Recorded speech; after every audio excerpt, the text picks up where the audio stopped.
mga kanunal. Ayan ang tanim ko, okra, kalabasa. Yan, malunggay na payat, ampaliyang payat, may sitaw,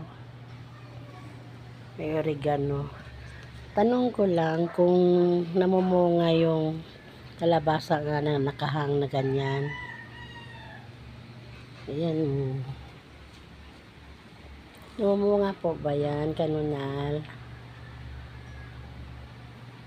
Ganyan, namumulaklak ba yan? Yung okra ko, nagulayan ko na. Ayan. May bulaklak na naman. Ayan.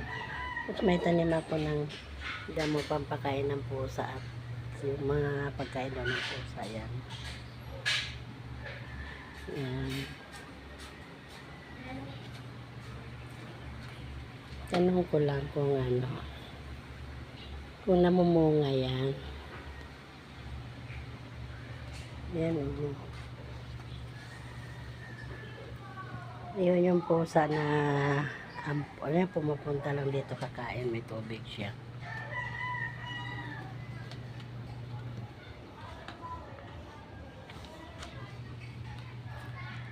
Ano?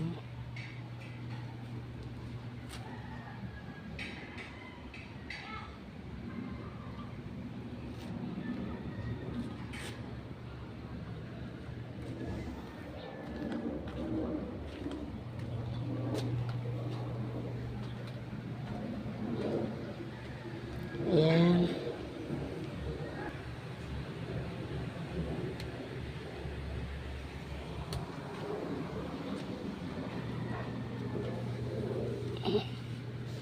Ayan o, bulaklak ng okra.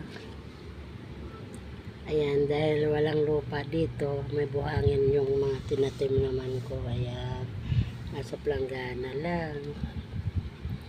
Kasi hinatid lang dito na may gano'n ng mga lalagyan. Ayan. Kung namumunga yung kalabasa o namumulaklak, nakabitay. Ganun lang.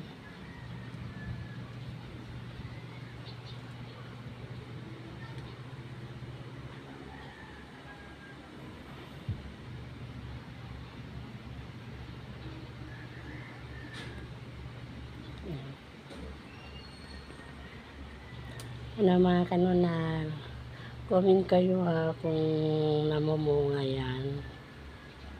Pero siguro mga 3 buwan na yan, 4. Ganyan. Tapos yung malunggay ko, papaya. Ito yan. Sige na mga kanunal, bye.